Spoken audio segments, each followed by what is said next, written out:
and go.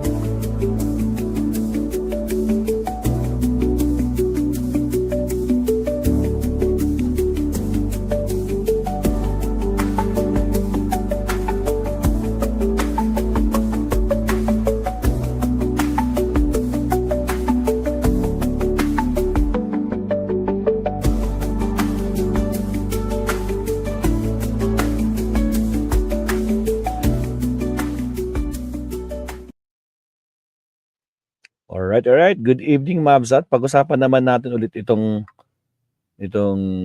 post ng The Filipino Times. Sara Duterte, welcome the impeachment trial to clear my name. O, di ba?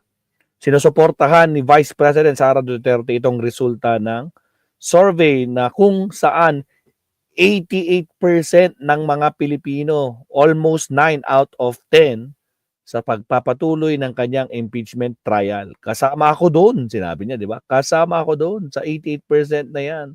Thankful daw siya sa kanyang opportunity at not malinis ang pangalan niya o pangalan ko at masagot ang kanilang mga accusation. Ano bang laman pa dito na natin? So actually, na rin natin to, no? Na napag-usapan na rin natin to nung last. Pero clarify natin. Tingnan natin ano yung sasabi po niya dito. Sa kanya. O, yan o. Sara Duterte, I welcome the impeachment trial to clear my name. Pakiyan natin. Babasa natin. Ako, daming ads. The Vice President Sara Duterte said that the support moving forward with her impeachment trial, calling it an opportunity to answer the allegations and clear her name. Duterte expressed agreement with the recent survey showing 88% of the Filipinos supports the continuation of impeachment proceedings against her. I totally agree. Oh, ano na, mga senador, gusto naman pala ni Sara, wag niyo nang kung ano-anong pinagsasabi niyo diyan. Yung mismong akusado na gusto naman pala niya, di ba? Nako po, lang black. Yan. So sabi dito, I totally agree. She said, kasama ako doon sa 88%.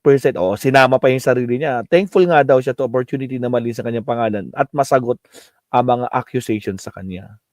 Diba? And then despite this, Duterte has pending petitions before the Supreme Court. Yun lang, baligtad ito, no? Meaning, sabi niya okay lang, pero nag-file siya sa Supreme Court. No? Na ngayon nga to block itong basis of impeachment, no? So contradicting. Pero sabi nga the Vice President is accused of misusing confidential funds na hanggang ngayon hindi pa rin niya kayang i-explain, no? And making public threats against the President Marcos and Jr. and his family. Originally set late May, the impeachment trial has become postponed until June 11 after the Senate President Chis Escudero delayed the convening of the Senate as an impeachment court. So, ganun. So, narinig naman natin kanina si Top Notcher Coco Pimentel, di ba, Mabsat? Pwede na, bakit? Pwede ba na natin ituloy na natin, diretso.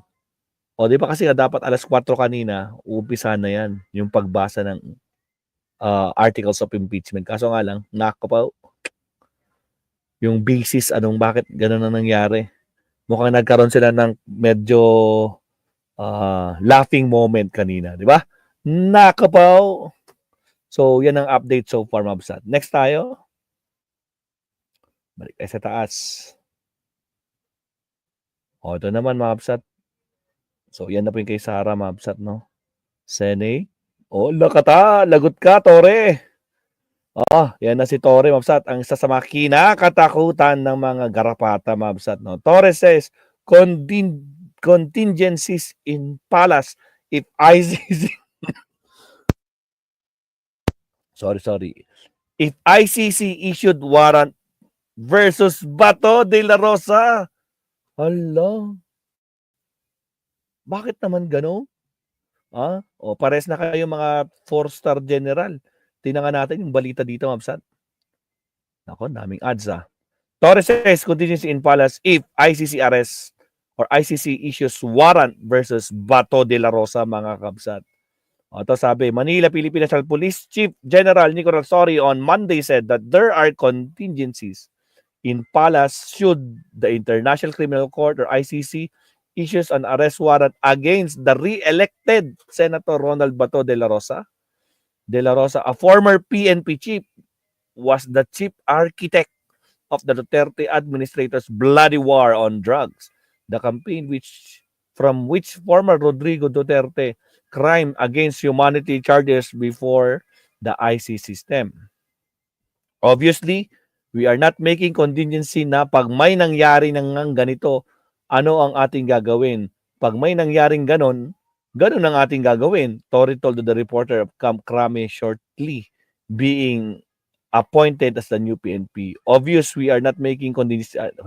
In English lang. Tory refused to go into details, saying that the government should make decisions when necessary. We'll just cross the bridge when we are there, he added. Nako po ba to? Nako po. Paano yan? Magtatago ka sa bahay ng Senado? Po, tragis. It's really something that has to be acted upon. Pag nandyan na, hindi okay yun. We'll make decisions as if council. Pag nandyan na yung warrant of arrest, gagalaw at gagalaw. So, good luck. Good luck dito kay Senator Bato, no? At yung mga iba pa. Diba, Sir Tony?